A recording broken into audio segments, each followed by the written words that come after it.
ये भी कह देना कि युद्ध 10 दिन में खत्म हो जाएगा, कोई भी नहीं जानता, क्योंकि युद्ध शुरू हो चुका है और हमने ये देखा है पिछले 24 घंटे के अंदर युद्ध की जो इंटेंसिटी है वो तो बढ़ गई है। दुनिया के दूसरे सबसे बड़े भंडार वो ईरान के पास है, और दूसरी तरफ जो है ये ईरान ये चाहता है कि वो आणविक हथियार ना बनाए, क्योंकि आणविक हथियार बना और जिसके बाद इतनी बड़ी संपदा हो तेल और गैस की, वो कहते हैं मर जाएंगे, हम नहीं मानेंगे। हम ईरान का जो इजराइल की जो सुप्रीमेसी है हम एक्सेप्ट नहीं करते, हम वो करेंगे जो हमको करना है। जबकि अमेरिका जो है वो ये करा नहीं, हम तुम पे इतनी बमबारी करेंगे कि तुम्हारे यहाँ सत्ता परिवर्तन हो जाएगा। अब सत्ता परिवर्तन हो भी जाता है, क्या गारंटी है जो लोग सत्ता में आएंगे वो आपकी बात मानेंगे?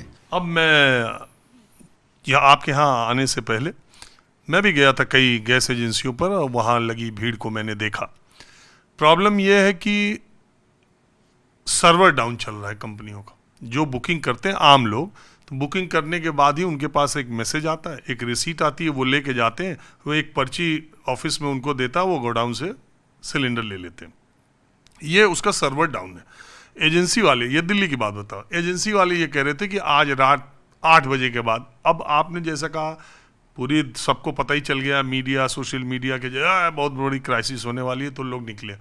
अब बुकिंग नहीं हो रही है, वो सर्वर डाउन हो गया। अब जिस वजह से हुआ, एक दूसरी जो वेटिंग पीरियड को बढ़ा दिया, 2 तीसरे सरकार ने भी एसेंशियल कमोडिटीज एक्ट अगर लागू किया तो इसका मतलब साधारण स्थिति तो नहीं है, थोड़ा उसे मैनेज तो करना पड़ रहा है। कमर्शियल गैस की सप्लाई मैं देख रहा हूँ छोटे छोटे रेहड़ी पटरी पर, होटल रेस्टोरेंट्स में, आपने देखा बेंगलुरु में चिट्ठी लिखा, मुंबई में क्राइसिस तो दिखाई दे रही है। ऐसा बिल्कुल नहीं है कि जैसा पहले था वैसा आज है। मैं तो सिर्फ ये एज्यूम कर लेना कि 10 दिन में युद्ध खत्म हो जाएगा और हम फिर सब कुछ कर लेंगे, ऐसी स्थिति भी तो नहीं है। नहीं, देखिए पहली बात तो ये है कि ये कहना कि क्राइसिस नहीं है वो तो गलत है। क्राइसिस तो है, पूरी दुनिया के लिए है ना, तो क्राइसिस तो है। अब देखना यह है कि उस क्राइसिस को आप मैनेज कैसे कर रहे हैं और कितनी आसानी से उसको कर पा रहे हैं, और जो आप करना चाहते हैं कितना उसका इम्प्लीमेंट हो रहा है, और आम उपभोक्ता उसको किस नज़रिए से देख रहा है, वितरण किस हिसाब से हो रहा है। नॉर्मल वितरण जो युद्ध से पहले होता था वो हो पाए, वो तो नहीं होगा, है ना, जाहिर है। अच्छा, अब दूसरी बात ये होती है, ये भी कह देना कि युद्ध 10 दिन में ख़त्म हो जाएगा, कोई भी नहीं जानता, क्योंकि युद्ध शुरू हो चुका है और हमने ये देखा है पिछले 24 घंटे के अंदर युद्ध की जो इंटेंसिटी है वो तो बढ़ गई है। सर ये नहीं समझ में आया, ट्रंप ने कहा एकदम हम युद्ध खत्म करने के करीब हैं, ईरान की कमर तोड़ दिया। अभी मैं आपसे आ रहा था मिलने के लिए, दुबई एयरपोर्ट पर अभी धमाका हुआ, 4 लोग घायल भी हुए, शायद एक भारतीय भी, वो ठीक हो जाए सेहतमंद। तो वो जैसे ही ट्रंप ने कहा कि अब युद्ध खत्म होने के करीब है, उसकी इंटेंसिटी तो और तेज हो गई। देखिए हमको ये समझना होगा राजीव कि युद्ध हो क्यों रहा है, ये समझना होगा। युद्ध इसलिए हो रहा है कि अमेरिका ये चाहता है जो ईरान के तेल और गैस के भंडार हैं, ईरान के बाद दुनिया के सबसे बड़ों में से 3-4 जो देश हैं उसके पास तेल के भंडार हैं। जो गैस होती है, नेचुरल गैस उसको बोलते हैं, दुनिया के दूसरे सबसे बड़े भंडार वो ईरान के पास है। और दूसरी तरफ जो है ये ईरान ये चाहता है कि वो आणविक हथियार ना बनाए, क्योंकि आणविक हथियार बना और जिसके बाद इतनी बड़ी संपदा हो तेल और गैस की, जिसकी जो दुनिया की अर्थव्यवस्था की धुरी है, दुनिया की अर्थव्यवस्था की धुरी आज भी तेल है और 20 साल भी तेल रहने वाली है। तो इसलिए वो अमेरिका ये चाहता है कि उसके ऊपर पश्चिम का दबदबा हो या ईरान हमारी बात माने, जैसे हम कहें वो करें। और दूसरी तरफ जो इजराइल को वो उस इलाके का हेजिमोन बना देना चाहता है, मतलब ठेकेदार बना देना चाहता है, भाई तुम दादा हो और ईरान भी तुम्हारी बात माने। अब ईरान पुरानी सभ्यता, 7000 पुरानी सभ्यता, आर्य, ईरान जो शब्द है वो तो आर्य से आता है, आर्य है वो, है ना, वो सभ्यता जो एक समय में पूरे उस इलाके के अंदर वो दादा थे, है ना, जो साइरस द ग्रेट आपने नाम सुना होगा। अब उस सभ्यता को आप ये बोल रहे हैं जैसा मैं कहूँ वैसा करो, वो कहते हैं मर जाएंगे, हम नहीं मानेंगे। हम ईरान का जो इजराइल की जो सुप्रीमेसी है हम एक्सेप्ट नहीं करते, हम वो करेंगे जो हमको करना है। तो ये लड़ाई इस बात की है, जबकि अमेरिका जो है वो ये करा नहीं, हम तुम पे इतनी बमबारी करेंगे कि तुम्हारे यहाँ सत्ता परिवर्तन हो जाएगा। अब सत्ता परिवर्तन हो भी जाता है, क्या गारंटी है जो लोग सत्ता में आएंगे वो आपकी बात मानेंगे? तो हमको ईरान एक बड़ा प्राउड कंट्री है, एक बहुत ही अच्छा देश। मैं कई दफ़े वहाँ गया हूँ, मैं सभी देशों में आता जाता रहता हूँ। तो ये अमेरिका या तो उनको समझता नहीं है या फिर ये है कि जानबूझ के करा जा रहा है। लेकिन नज़र जो है 2 ही चीज़ों पे है, इजराइल को वहाँ का दादा बना दो, ठेकेदार बना दो, और जो तेल और गैस की संपदा है उस पर पश्चिम की कंपनियों का बोलबाला हो जाए।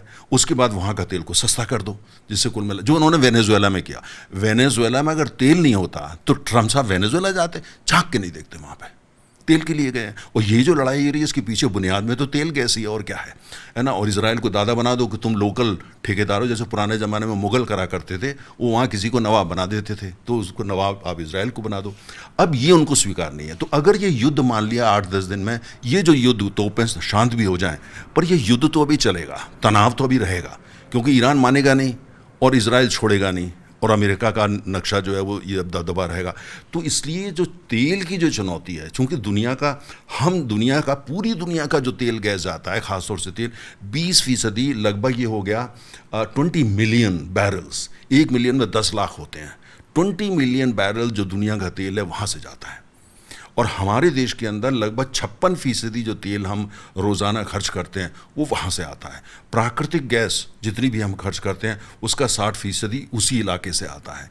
तो हमको एक देश के नाते अब ये तैयारी तो करनी पड़ेगी कि ये तो यहाँ तो कुछ ना कुछ अब रहने वाला है, तो हम कहाँ से उसको लेके आ सकते हैं। हमने इसी रणनीति के तहत हम लाने लगे थे रूस से, तो ट्रम्प साहब हमको भाषण देने लगे आप रूस से नहीं ला सकते। अब तो वो शब्द का प्रयोग करते हैं, हम परमिशन देते हैं। आप कौन होते हैं परमिशन देने वाले हमको? ये तो हम तय करेंगे, पैसा हमारा, बाजार हमारा, बेचने वाला हमारा मूत्र, परमिशन आप देंगे? हुआ वो तो बोल रहे हैं सर, और आंकड़ों से भी दिख रहा है कि उनके प्रेशर की वजह से भारत ने धीरे धीरे रशिया से लेना कम कर दिया। देखिए जो ट्रेड डील के तहत क्या उसमें मतलब जो ट्रेड ऑफ जिसको बोलते हैं वो हो रहा है, वो एक अलग कहानी है। लेकिन यह है कि मेरी अपने मान्यता के हिसाब से हमको रूस से तेल लेना चाहिए। देखिए हमारी कंपनियों ने ONGC विदेश वगैरह और जो 1 महीने का उन्होंने परमिशन जिसको वो कह रहे हैं दिए हैं, उसमें कह रहे हैं रशिया ने अब तेल के दाम बढ़ा के देना शुरू। कौन होते हैं हमें परमिशन देने वाले? पैसा हमारा। रूस के अंदर, रशिया के अंदर जो वहाँ तेल के कुएं हैं, $18 बिलियन के तेल के कुएं हमारे हैं। हमने निवेश किया है, टैक्स पेयर का पैसा है, मेरा और आपका पैसा है जो हमने रूस में लगाया, वहाँ जाके तेल के कुएं खरीद रखे हैं। वहाँ जो हमारी कंपनियाँ, मेरे पैसे, आपके पैसे, इंडियन टैक्स, जो तेल का वहाँ उत्पादन हो रहा है हम उसको नहीं ला सकते। हमारा तेल है वो, रूस में ज़रूर है लेकिन है हमारा, क्योंकि हमारा पैसा लगा वो तेल के कुएं हमारे हैं। तो ये देखिए हमको ये थोड़ा सा इस पर ध्यान देना पड़ेगा। दूसरी हमको ये जो सारी बात है, हम इस बात को भी समझना पड़ेगा, अब हम एक ग्लोबल इकॉनमी में रहते हैं। मैं राजीव पिछले दिनों इलाहाबाद गया, मेरे एक मित्र जो है मिलने के लिए होटल में आए और मारुति से आए थे, और उन्होंने जो है वो स्वदेशी विचारधारा के थे। कहने लगे मैं कोई भी आयातित चीज़ या विदेशी चीज़ का प्रयोग नहीं करता। तो मैंने उससे कहा अच्छी बात है, वैसे मैंने कहा मारुति तो आधी जापानी है, तो कहने नहीं ये पूरी हिंदुस्तानी है, पूरी हिंदुस्तानी है। मैंने कहा अच्छा ठीक है। मैंने कहा साहब नीचे जो सुजुकी लिखा था वो पढ़ा देते। मैंने उनको कहा, फिर उनको मैंने ये कहा, मैंने कहा आप तो गाड़ी से आए हैं। मैंने कहा गाड़ी किससे चलती है? कहते पेट्रोल से चलती है। मैंने कहा कहाँ से आता है? कहते इंडियन ऑयल से आता है। मैंने कहा नहीं, हम जो अगर 10 दफ़े आप तेल लेने जाते हैं तो 9 दफ़े जो उसमें तेल होता है वो अरब कंट्री से आता है या रूस से आता है या अमेरिका विदेश से आता है, आयातित है, विदेशी है। तो आप तो विदेशी चीज़ का प्रयोग नहीं करते, तो इसमें तो है। और मैंने कहा जो खाद हमारे यहाँ बनती है, जिससे दाल उगती है, वो उगती है, वो जो फर्टिलाइज़र है वो भी तमाम हम आयात भी करते हैं, और जो आयातित गैस है उससे उसका निर्माण करते हैं। तो मैंने कहा हम एक ग्लोबलाइज और इंटरडिपेंडेंट वर्ल्ड में रहते हैं, पर हमको ये देखना होगा ऐसी दुनिया के बावजूद कैसे जहाँ तक संभव हो सके हम सेल्फ रिलायंट हों। जैसे कि मैं आपको बताऊँ, मेरी अपना ये मानना है कि जो तेल और गैस की नीति हमारी भारत की है पिछले 20 साल में, मैं किसी पार्टी में राजनीति से परे रहता हूँ, कि 20 साल के अंदर जो भी सरकारें रहीं सत्ता में दिल्ली, हमने उसको निगलेक्ट किया। क्यों? हमने जो है 89% जो तेल हम खर्च करते हैं वो हम आयात करते हैं। दुनिया का एक देश आप मुझे बता दीजिए विकासशील, मैं जापान की बात नहीं कर रहा, जो इमर्जिंग इकोनॉमी है, दुनिया का एक देश बताइए जिसकी निर्भरता एक क्रूशियल कमोडिटी, सामरिक कमोडिटी तेल जैसी के लिए आयात पे 89% है। कौन सा देश है बताइए मुझे? चाइना की 50% है ना, और अमेरिका तो काफ़ी हद तक इंडिपेंडेंट है इसको लेकर के, मतलब वो तो दुनिया का सबसे बड़ा उत्पादक है तेल का, आयातक भी है, उत्पादक भी है। ब्राज़ील दूसरा ब्रिक कंट्री है, वो तो एक्सपोर्ट करता है। तो हमको ठीक है, भारत में मान लिया ईश्वर ने हमको बहुत तेल और गैस नहीं दिया, विदेशों में जाके और ख़रीदिए। तो मेरा मतलब ये है कि ये जो युद्ध चल रहा है हमको समझना होगा, हमको एक सबक दे के जा रहा है, सबक दे के दे रहा है कि 30 साल लंबा सोचो। तेल कहीं जाने वाला नहीं है, गैस कहीं जाने वाला नहीं है। 89% भारत की इकॉनमी ऑयल इकॉनमी है। पूरे वर्ल्ड के अंदर ये लोग ग्रीन एनर्जी बात करते हैं, बड़ी अच्छी बात है, सौर बात बड़ी अच्छी बात है। 89% जो प्राइमरी एनर्जी है जो हम यूज़ करते हैं वो फॉसिल फ्यूल से आती है, मतलब कोयले, तेल और गैस से आती है। और यही तस्वीर रहने वाली है, बदलने वाली अभी हाल फिलहाल नहीं है। जब जो युद्ध हो रहा है उसने हमको ये सिखा देना चाहिए, कम से कम हमको ये सबक ले लेना चाहिए। अब हमने अपनी LPG की सिक्योरिटी, हमने तेल की सिक्योरिटी इस तरीके की करनी है। अगर ईश्वर ने हमको ज़्यादा नहीं दी, दुनिया भर में जहाँ भी भंडार मिलते हैं उसको ख़रीदो, समुद्री जहाज़ अपने लाओ, और जिससे हम उसको ला सकें। आपको पता है हमारे देश में जो तेल हम लाते हैं, दुनिया के 41 देशों से तेल लाते हैं, और 93% जो तेल, वो समुद्री जहाज़ जो तेल यहाँ लेके आते हैं, जिनको टैंकर बोलते हैं, वो विदेशी होते हैं। आपने टैंकर तक अपने नहीं बनाए 20 साल में। अब कुछ कोशिशें हो रही हैं कि नए टैंकर अपने बनाए जाएं। मेरा ये मानना है इतना ही बड़ी हम अर्थव्यवस्था और इतने यहाँ हमारे यहाँ पंडित और होशियार लोग बैठे हैं, तो वो क्या करते हैं हम लोग?